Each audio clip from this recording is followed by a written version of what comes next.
Alors avec le super porte-craie d'Arthur, à 15 € pas cher, je vais vous présenter quelques petites questions de jury sur la leçon 190 à l'agrégation externe, sur le dénombrement combinatoire, etc. Et des questions de jury selon un peu le plan que j'avais fait dans une vidéo précédente, c'est-à-dire d'une part sur les ensembles, la partie combinatoire des ensembles, voilà, une partie groupe, où finalement lemme du berger à l'honneur, et une partie série génératrice. Voilà, une question chacun, comme ça pas de jaloux. Sur la question sur les ensembles, voilà, on a P et Q, deux entiers naturels. Il faut démontrer que P puissance Q, c'est égal à la somme de K égale 1 à Q de factoriel K, K parmi P, bon, ça c'est bien connu. Ici on a un nombre de Stirling, hein, donc c'est le nombre de Stirling QK. C'est le nombre de partitions à K éléments dans un ensemble à Q éléments. Voilà. Je vais essayer d'expliquer ceci. Voilà, ça peut être une chose assez... C'est assez classique ce genre de questions. Rappelez-vous par exemple cette question typique qui dit, bon, démontrer que la somme des m k n d moins k, bon, pour k, voilà, positif, je ne vais pas m'embêter à avoir du bout à où, mais vous imaginez, pour que ce soit non nul, est égal à m plus n d. Voilà. Grand classique, qui consiste en fait à voir que, toujours pareil, les nombres sont des ombres, c'est-à-dire que les nombres représentent des cardinaux d'ensemble. Et ensuite, il y a tout un langage sur la somme des nombres, la différence des nombres, avec le langage des ensembles. C'est-à-dire, par exemple, ici, qu'est-ce que ça veut dire? Ça veut dire on regarde les parties à d éléments dans un ensemble à m plus n éléments, et en fait, cet ensemble à m plus n éléments, on a fixé une partition avec une partie à m éléments et une autre partie complémentaire à n éléments, et choisir d éléments revient pour tout k à choisir k éléments parmi la première partie et d moins k éléments parmi la deuxième partie. Et donc, cette formule parle d'elle-même. Donc, ce qu'on veut faire, c'est exactement faire la même chose, mais sur quel ensemble? Sur quel ensemble on va le faire? Eh bien, regardez le membre de gauche, il parle de lui-même. Cet ensemble ce nombre de gauche, c'est quoi? C'est l'ensemble des applications. D'accord? P puissance Q, c'est le cardinal de l'ensemble des applications d'un ensemble à Q éléments vers un ensemble à P éléments. Donc, maintenant, c'est le cardinal de ceci. OK.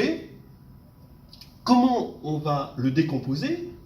Qu'est-ce qu'il faut faire pour obtenir effectivement une partition des applications?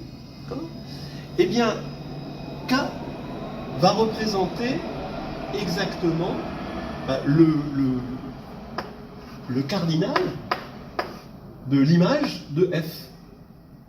On va l'appeler comme ça im de F, même si ça c'est plutôt le privilège des groupes et du linéaire d'en appeler im, mais l'image de F ici. Alors, comment vous convaincre de ceci? L'image de F, d'abord, je fixe l'image de F, donc prenons, on va mettre des patates, hein, voilà, donc ça va aller de 1 à Q, voilà. Ici, je vais fixer im de F, supposons qu'il soit de cardinal K, et s'il est de cardinal K, je vais supposer que c'est les éléments de 1 à K, d'accord? Alors, im de F, le im de F, ça va être, les im de F possibles, ça va être justement les P, K. Donc on regarde K parmi P, c'est ce qui nous donne tous les im de F possibles. Donc ici, on va avoir une bijection entre les im de F possibles, hein, avec l'ensemble des parties C'est exactement l'ensemble des parties à k éléments parmi ça, et donc il y en a pk. Donc ça, on va le fixer. Mais f n'est pas complètement déterminé par im de f. On est d'accord. Pour déterminer exactement f, à partir de im de f, eh bien, il va falloir regarder quels sont les éléments ici qui vont vers 1, puis quels sont les éléments qui vont vers 2. Et ça, oui. Mais étant donné que c'est im de f, là, ici, j'ai pris en particulier un cas, étant donné que c'est im de f, là, eh bien, je vais avoir ici, bon, là, on peut supposer que, voilà, ça, ce sont les éléments qui vont vers 1, ensuite les éléments qui vont vers 2, etc., jusqu'aux éléments qui vont vers k. Bon, pour que ce soit pas trop moche, je n'ai pas fait de croisement, mais on comprend que, d'une part, les ensembles, ce qu'on appelle les fibres, c'est-à-dire f-1 de i pour i allant de 1 à k, sont forcément deux anneaux disjoints, et comme on a tout im de f, eh bien ça forme une partition. Donc en fait, on a une partition, il faut compter, pour avoir tous ces ensembles-là, toutes ces fibres, il faut d'une part compter l'ensemble des partitions à k éléments, puisqu'on va avoir k partitions qui correspondent au k éléments ici, parmi q, puisqu'ici cet ensemble est à q éléments. Mais comme les partitions arrivent sans un ordre donné, alors que les éléments ici de l'image arrivent avec un ordre donné, il faut multiplier par factoriel k. Alors maintenant, deuxième question, possible du jury, compter combien y a-t-il d'applications surjectives, toujours pareil, hein, de là vers là, hein, et le cardinal. Bon, alors, grâce à cette formule. Alors évidemment, hein, j'avais dit déjà que ça dépendait de la formule du crime. La formule du crime nous donne une jolie formule. Mais là, c'est en fonction des nombres de Stirling. Ici, on l'a facilement. Parce que qu'est-ce que ça veut dire surjectif? Ça veut dire que im de f est cardinal p exactement. Donc il faut prendre k égale p là-dedans, ce qui va nous faire factoriel p,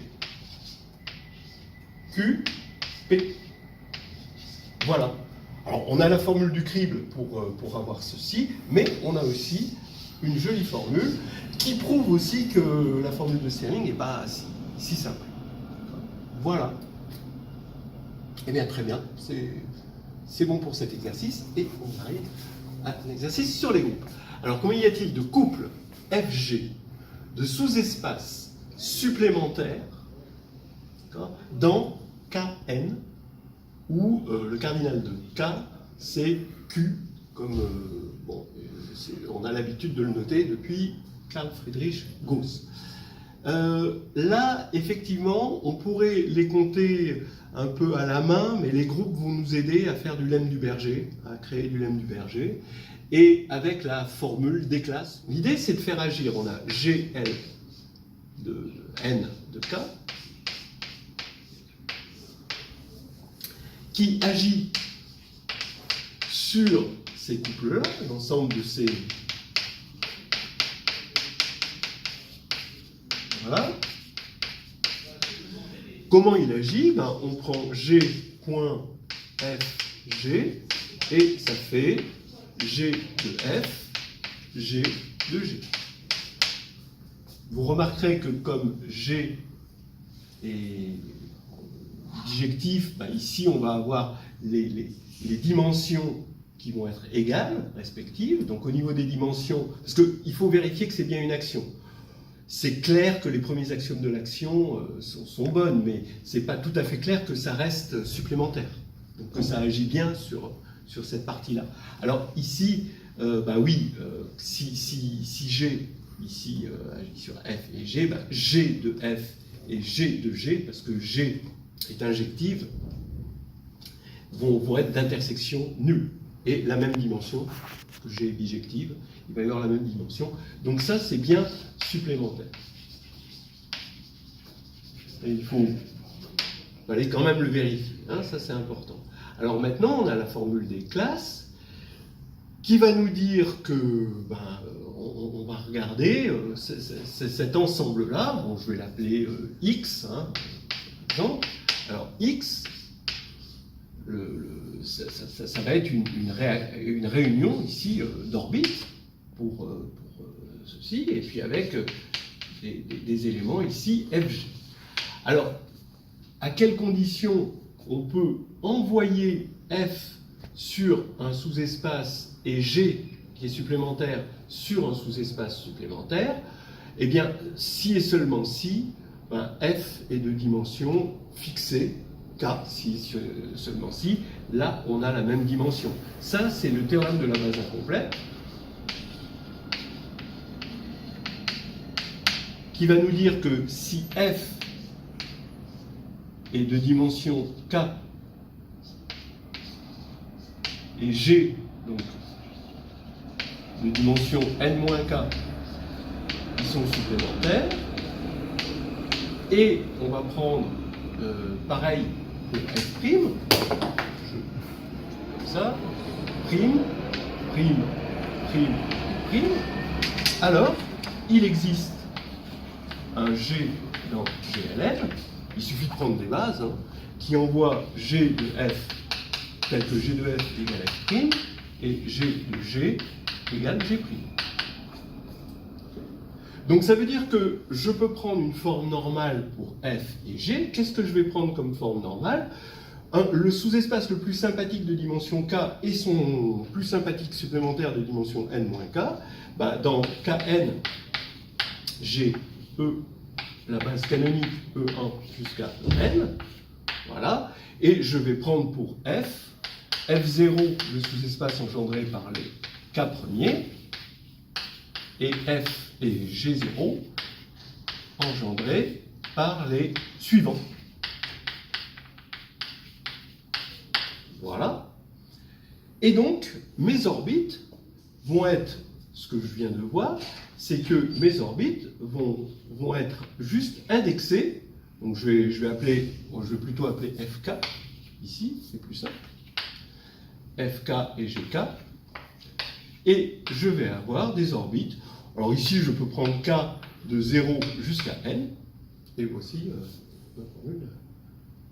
Au moins la pré-formule des classes, c'est-à-dire au moment de la réunion disjointe d'orbites.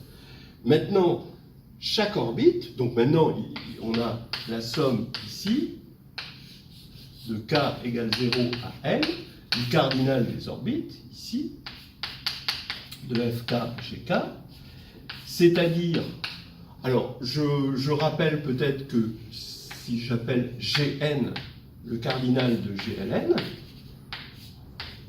c'est égal au nombre de bases, c'est-à-dire Qn moins 1 jusqu'à Qn moins Qn moins 1. Voilà.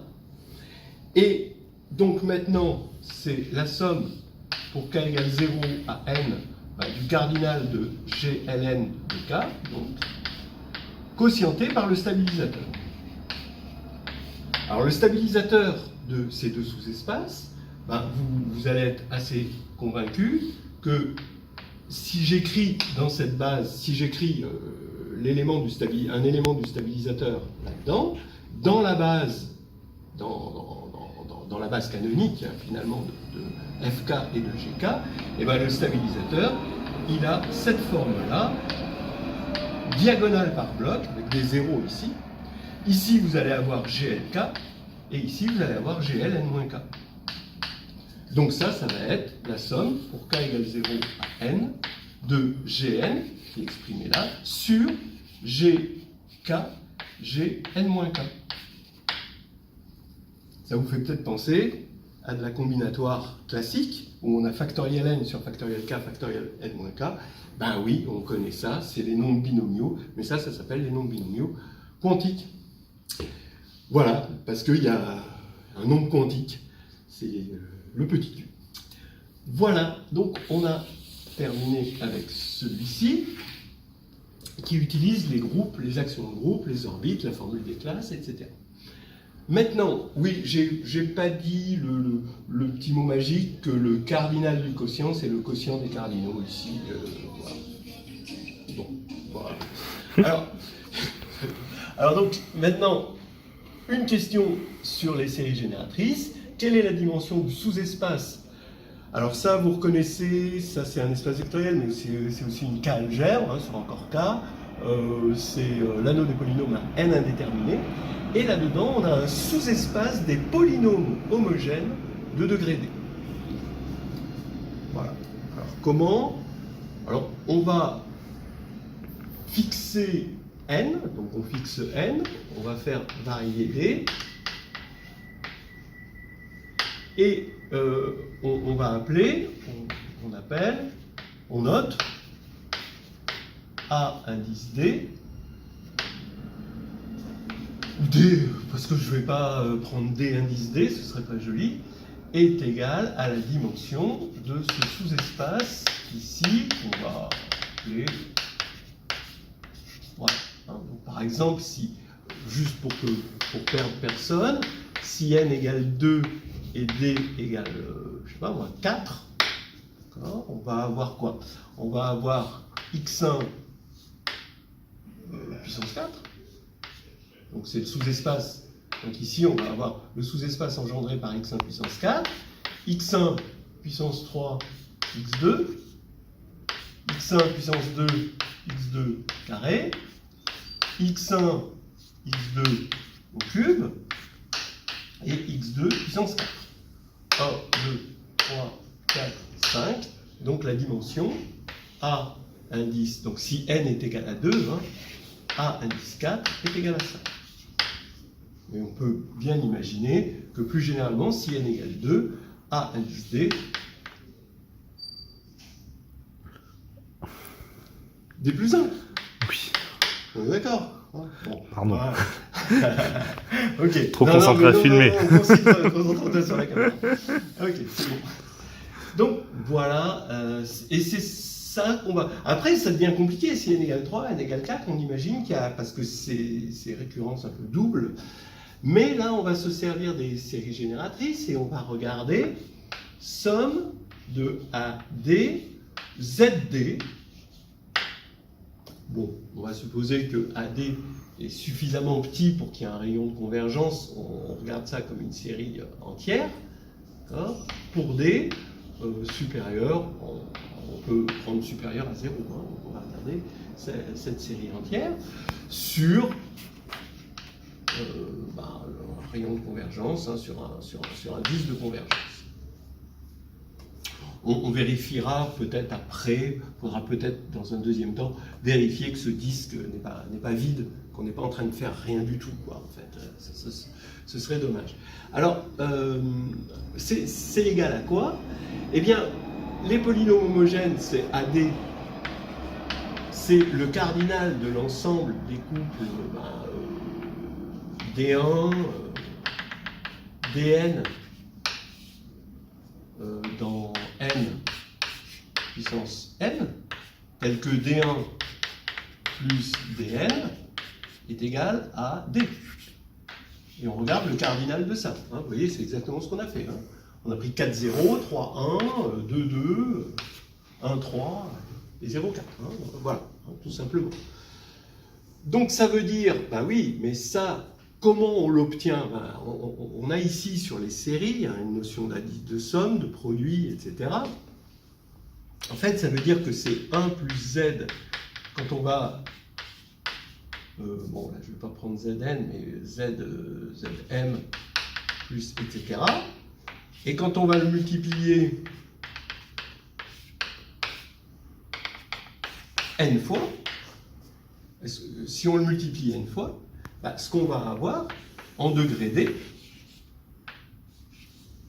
ici, bah, c'est exactement, ici on va avoir D1, ici on va avoir du Z D2, le dernier, on va avoir du Z dn, et quand on va multiplier, bah, le coefficient qu'on aura ici, ce sera exactement le cardinal des n-uplés de DI dont la somme fait D. Voilà la raison d'être finalement des séries génératrices. Ok. Maintenant, bah, qu'est-ce qu'il reste à faire? Il reste à calculer AD grâce à ça. Mais ça, si vous voulez, c'est égal à 1 sur 1 moins z puissance d. Puissance n, pardon. Chaque fois, c'est la série géométrique. Bon, alors ça veut dire qu'on est sur un bon rayon de convergence. On est d'accord. Le rayon de convergence, maintenant, c'est 1. Et là, c'est clair que ça va nous donner un rayon de convergence de 1. Et donc que D, il est non vide. Bon, donc on avait laissé cette question en suspens. Là maintenant, on se demande comment récupérer AD. Bah oui, AD, on va le récupérer grâce à la formule de Taylor. C'est-à-dire que AD, d'accord, ça va être, donc si ça c'est f de z, et que f, on voit bien que sur le disque ouvert de convergence, c'est infini, on va avoir que AD, c'est égal à la dérivée dm en 0, divisé plutôt par factoriel d. Alors maintenant, ça veut dire que ça, il faut que je le dérive des fois. Bon, alors il y a une formule, parce qu'il y a le moins, et à chaque fois il y a un moins aussi, mais ça va se compenser, et il va y avoir un factoriel n. Alors, on dérive une fois, ça va faire n, deux fois, ça va faire n moins 1, jusqu'à des fois, ça va faire n moins d plus 1, sur factoriel d. 2, qu'est-ce qu'on va obtenir? 1 sur 1 moins z puissance n moins, j'ai envie de dire n moins d plus 1. D'accord? Déjà, si on dérive 0 fois, si on dérive 0 fois, donc ça fait, non, c'est n moins d. C'est n moins d, ouais. C'est n moins d, voilà.